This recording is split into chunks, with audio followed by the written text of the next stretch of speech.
Hey, welcome to Life Extension Live.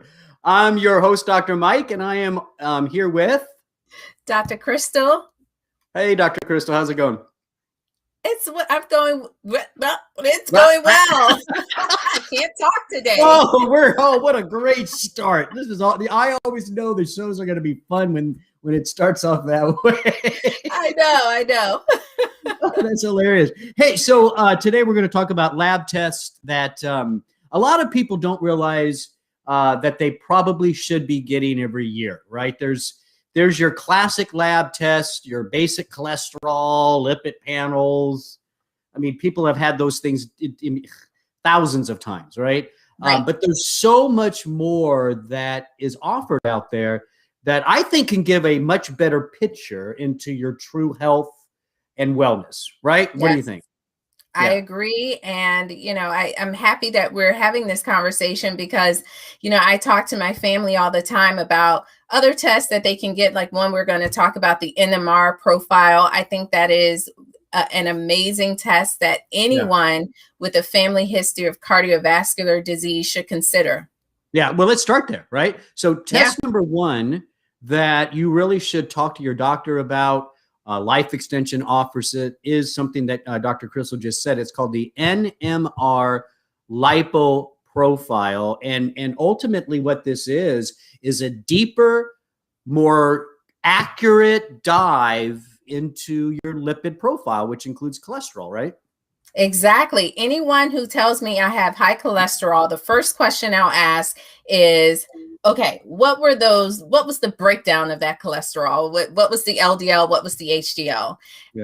And then the next step is to identify now what's the particle count for those LDLs? What is the size of those LDLs or HDLs? Yeah. And that's what you can identify in the NMR test. Yeah. If we back it up a little bit, so most people are very familiar with the standard cholesterol test, right? Which is total cholesterol, right? They give you that number. Right. Then they list out the LDL, the HDL, and triglycerides. That's right. That's pretty much the standard. Okay. That's fine. That's great. But there's so much more you could look at. And so you mentioned a bunch of stuff there. So let's kind of go through some of that. The first thing you said is when somebody tells you what their cholesterol is, you ask them, well, how is it broken down? Like, so what do you mean by that? Like, what does the NMR do that's different than that standard test, let's say with LDL? Right. Well, I think first it's important to understand that LDL is these are trucks. I like to use that analogy. These are transport trucks, and they're transporting cholesterol out, LDL in particular, out to your tissue, out to the artery wall. HDL, that's the truck transporting cholesterol, back to the liver to be recycled. And so now you can think about it, if you think about it as trucks, how many trucks are out there transporting that cholesterol? And that's what we're looking at when we look at, your particle count. Do you have lots of trucks that's transporting like a smaller amount of the cholesterol in each truck? Or do you have, maybe a smaller fleet? Are your trucks larger so they can kind of transport more? And that matters because the size and the number can determine how easily those particles can get into the artery wall. So if you have lots of particles, that means that they're smaller. And the small, dense LDL can get into the artery wall, set up plaque easier. They're more likely to become oxidized. That means that the cholesterol they're transporting in those lipids are becoming rancid. So it's increasing your risk of atherosclerosis. Yeah, because to me, when you say trucks, I start thinking about, like, here in South Florida, we have I-95, right? Mm-hmm. Great. I avoid I-95 like the plague. As much as I can, I will go around Backstreet. It's a crazy stretch of road in South Florida. And of course, I-95 runs all the way up the East Coast, right? Basically, all the way up. but here in South Florida, it's nutty.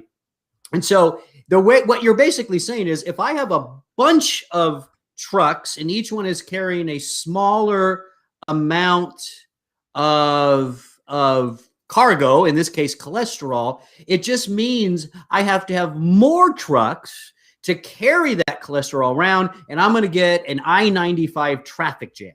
And that traffic jam can be very dangerous. It slows things down, and that's the analogy of maybe having like your arteries being clogged up a little bit from the cholesterol.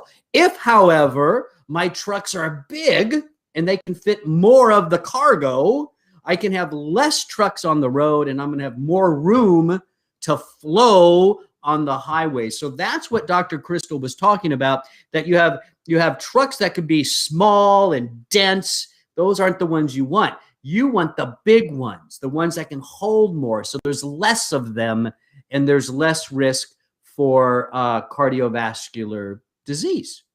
Yes. How is that? I love that. And, it also helps to identify how aggressive someone should be with treatment as well. So you see, your integrative practitioners kind of using this to identify, does this person need to be on a high dose statin? Should we try to get their LDLs down, as aggressively as possible?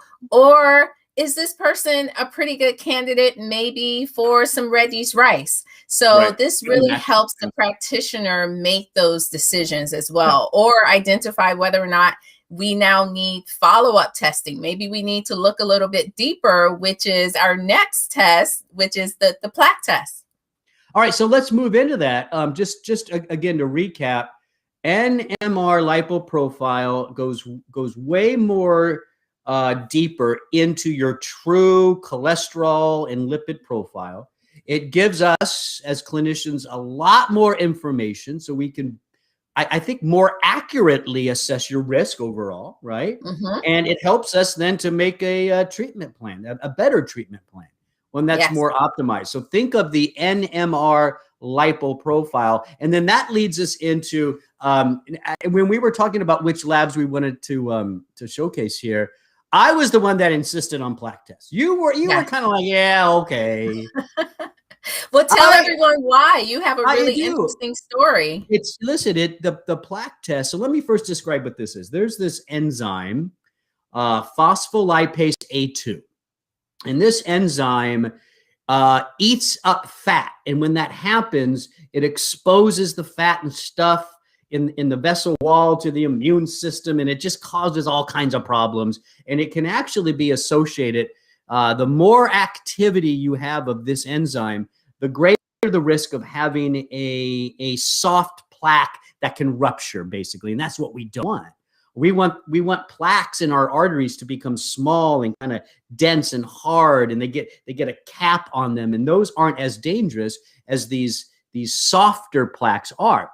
And phospholipase A2 is an enzyme that can make plaques soft, and we don't want that. And we can actually measure the level of activity in your body with what is called the plaque test. Basically, it gives us a nice read into your body about how active phospholipase A2 is, and that also helps us to identify your risk. I use this as a clinician, and if I was still practicing, Dr. Crystal, I think anybody who has some sort of cardiovascular event that leads to some sort of treatment, like a stent, great example. Mm-hmm. Anybody that has a procedure like that, if you're somebody that's watching and you know of somebody, or you've had a stent placed in, or maybe you've even had bypass surgery, cardiac bypass surgery, this is a test that you want to take every few months, because if that plaque test goes higher and higher and higher, that's a sign that there could be a problem with the bypass or the stent. This is a powerful test for people. Yes. And, we always talk about inflammation, chronic inflammation, how that, is a common denominator for age-related chronic diseases. And so many people are familiar with maybe the C-reactive protein as a marker for inflammation. But, one limiting factor with the C-reactive protein, as great as it is that it's not specific. It doesn't really tell you where that inflammation is occurring. So that's one thing I like about this test is this is a vascular specific marker of inflammation. So it's telling you if you have inflammation in your arteries. Yeah. And this inflammation is then what leads to your plaque rupturing. Yeah. And I think you'll agree with this, right? I'm going to read something here. The greater the phospholipase activity, the higher the result on the plaque test, the greater the risk of fatal and non-fatal cardiovascular events. Absolutely. Right, I agree. And how many people do you think out there actually have ever had this tested? Like we always, if we had an audience, Dr. Crystal, right? Oh, that'd be cool someday. A live audience. I got distracted. So imagine if we had an audience and we asked the question, raise your hand if you know your total cholesterol. How many people in the audience would raise their hand? Probably, they'll all raise their hand. They know that. 88 out of 10 at least, right? Something like that. Yes. But if we said, how many of you know your phospholipase A2 activity? They'd be like crickets. They'd be like, what? What's that? And I actually think, yes, it's great to have the cholesterol but this goes hand in hand with that NMR lipo profile, especially if you've had procedures already done on your heart. Yes. Yep. All right. Now, next we're going to move on to something that I think is extremely critical. I think conventional medicine continues to fall short when it comes to testing the thyroid. Yes. Tell us about comprehensive thyroid testing. Most people who have their thyroid tested, their doctor is testing thyroid stimulating hormone. This is measuring the brain's hormone, what the brain is telling the thyroid to do. So it's not really measuring, it's, I guess, indirectly measuring the thyroid output of the thyroid hormones, which are T4 and T3. But TSH gives it's limiting because it's not giving us the full picture. So I always suggest, okay, let's look at TSH. That's a part of the picture, but now let's actually look at the hormones. At what the thyroid's actually doing, right? Yes, let's look at what the thyroid's doing. Let's look at T4, which is the form of thyroid hormone that's primarily produced by the thyroid gland. And then let's also look at T3. And T3 is the active thyroid hormone. So T4, you can consider that almost as a storage form. There is some activity, but more of a storage form. And then whenever that cell really needs the energy, then it's converted into T3. Yeah. Yeah. So that's kind of the next picture. But there are times where due to chronic stress or, and that could be mental stress, physical stress, the body converts that T4 not into the active form, T3, but it converts it into an inactive form of thyroid hormone called reverse T3. Which so that's no another. Good. That doesn't, if you have a lot of reverse T3, you're going to have symptoms of low thyroid, right? Right, exactly. And so I talk about this often because when someone is on thyroid medication, most people on thyroid medication, they are on T4, which is, levothyroxine or Synthroid. That is T4. So yes, your doctor has prescribed you the, thyroid hormone, but that T4 has to be converted into T3. So there are people who are on thyroid medications, they still feel symptoms. So maybe they're having issues with converting that T4 to T3. maybe their medication is converting into reverse T3. So again, whenever you start looking at comprehensive thyroid hormone testing, you want to look at a test that's going to look at TSH. We don't want to leave TSH out. Right. You also want to look at T4. You want to look at T3. You want to look at reverse T3. And then the last piece is looking at antibodies. Right. Yeah. And those antibodies will identify whether or not your thyroid issue relates to an autoimmune disease. Right. Here's why I think this is really important for me. You know, a lot of people have symptoms of low thyroid and they get tested. Maybe their doctor does the right thing and looks at a TSH, but the TSH doesn't look that bad. So it must not be your thyroid. It must be something else. And so a lot of people end up going on antidepressants or just really having no solution, yet they still feel sluggish. You're gaining weight. Your skin is dry. Bowel movements aren't regular. These can all be indications of a low thyroid. A comprehensive test, which looks into all those components that Dr. Crystal just talked about, could tease out the issue a little bit better. A doctor with more of this kind of information, and if you had more of this kind of information, you'd have a better understanding if your symptoms are related to thyroid or not. So comprehensive let's just here's what should be the norm. If you're going to get a thyroid test, it should be all of these components.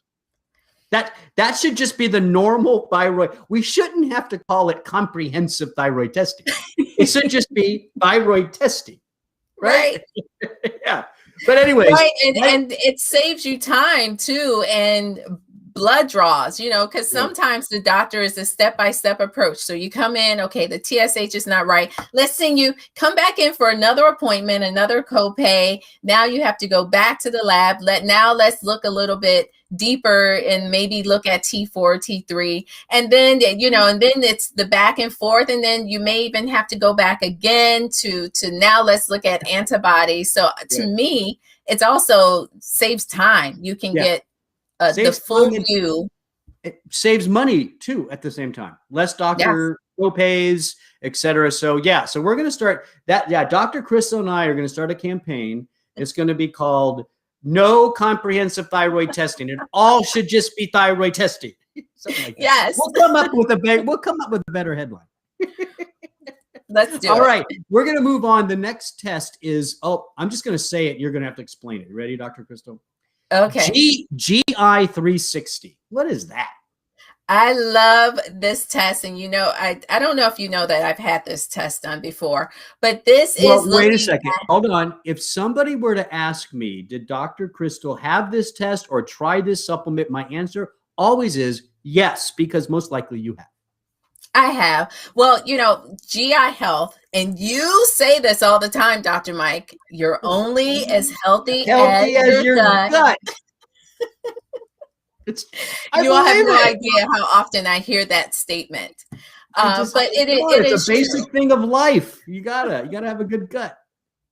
Right. But, there are many people who have GI complaints, GI symptoms. They're not quite sure why. But even if you don't have any GI issues, this is a good test because it's looking at your microbiome. It gives you an indication of how your body is digesting your nutrients. It's looking at the diversity in your gut. So we're looking at, the spectrum of bacteria, what viruses are there, what yeast are there. And so it's giving you just a 360 view into the gut, looking at your gut health. Tell us a little bit more, like if somebody were to order this test, like what is it? What are they actually measuring here? Like what would they see on a results page or a results out? Yes. So you look at inflammatory markers. You'll look at, or you'll see, is there blood in your stool?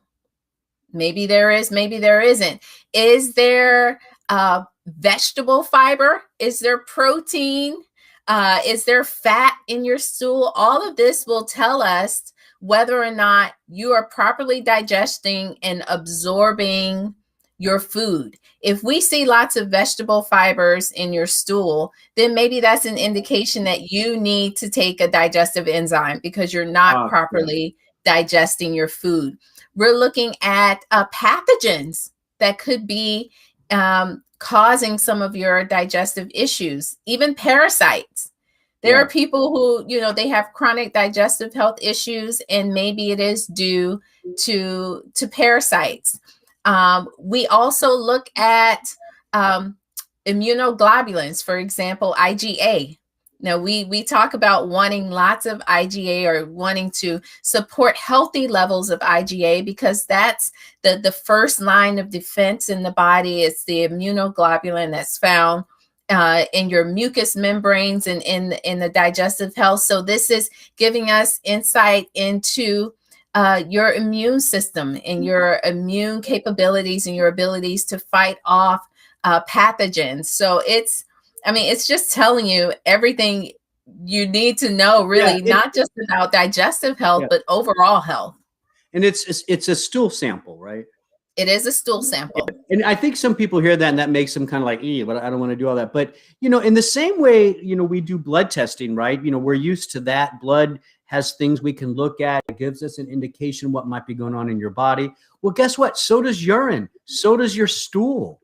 All of these things carry stuff, carry components that we can measure to help give us a better picture of where you stand in your overall health. So GI 360 is another great one. So listen, so far we've covered NMR, right? Mm-hmm. We covered the plaque test.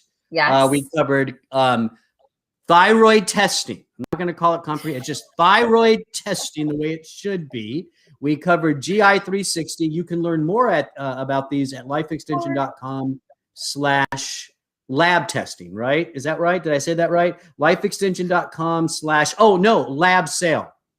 Yes. I said it wrong, right? Did I say it wrong? We are having a lab sale right now. Yes. Yeah. Okay. So lifeextension.com/lab sale. Love live shows. But there's one more. And I think this is to me one of the most important because we're going to talk about hormones for a little bit, right? And you know, a great way to think about hormones is they are the messengers between your brain and your body.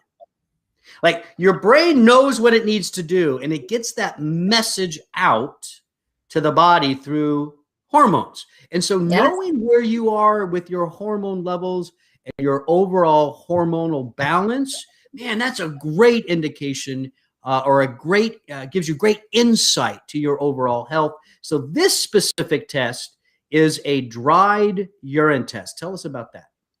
Yeah, so what we like about this test is that it is giving you a glimpse into your hormone production over an entire day. So it's a little bit different than, you know, the blood test, which is a snapshot in time. Most people who test their hormones, we suggest testing, you know, within the first couple of hours of waking. But it is just that snapshot. What are my hormones right now? And we know that they can sometimes fluctuate throughout the day. So this test is kind of giving us a broader view on hormone production, but the test also looks at metabolites of your hormones, how those hormones are being broken down. And that matters because it matters a lot, right? If you look at estrogen, for example, when you look at how estrogen is metabolized, your estrogen can be broken down into more problematic estrogens or into healthier estrogens related to, you know, your risk for cancer. And so you want that estrogen to be broken down healthy pathways. And that's what you can identify through the urine. Because remember, the urine, that's once we have chemicals in the body that kind of break down, they're all excreted through the urine. So that's how we're able to look at some of those metabolites. Yeah, that's a really important point. You know, the hormones break down into subhormones. We call them metabolites. And those metabolites can be beneficial at times and can be maybe harmful at times. Look at testosterone. That's another good one. Testosterone breaks down to a much more powerful type of testosterone, DHT. And if you're having libido problems, you're a guy, and we can test that metabolite, and we can see where you're at with that more powerful testosterone that's required for a healthy sexual response. So great point, Dr. Crystal, about how important metabolites are. Now, when somebody does this test, like, how do they have to collect urine at specific times throughout the day, or is it just morning and evening or something? How does that work? No, you're collecting it at different times throughout the day. Yeah. And then, you put the sample on. Well, it's all provided to you in a kit. Is very easy to understand, easy to use, self-explanatory. And it's really a great insight for anyone who is interested in hormones, anyone on hormone replacement therapy. If you're wondering, Dr. Mike, you made a good point with DHT, that testosterone metabolite, not just for libido, but also hair loss. So anyone who's dealing with hair loss and they're wanting to look at, is my testosterone metabolizing or breaking down into too much DHT, then this test can help with that. Yeah, that's fantastic. So these are 5 tests that, listen, we think should be a part of your annual checkup at the end of the day, right? More comprehensive cholesterol testing. Add in that plaque test, especially if you've gone through any procedure. So important. We have the thyroid test, the comprehensive thyroid test, the GI 360, and a complete hormone test looking at metabolites through the urine. Really consider making these part of your annual checkup, because you're only going to improve your health if you know these numbers. Dr. Crystal, that was great. Thank you. You're welcome, Dr. Mike. It's always great being with you. That's fun. So don't forget lifeextension.com/lab sale. And you can look at all the different labs there that Life Extension offers. Check out these 5. I'm Dr. Mike. Thanks for watching. Bye-bye.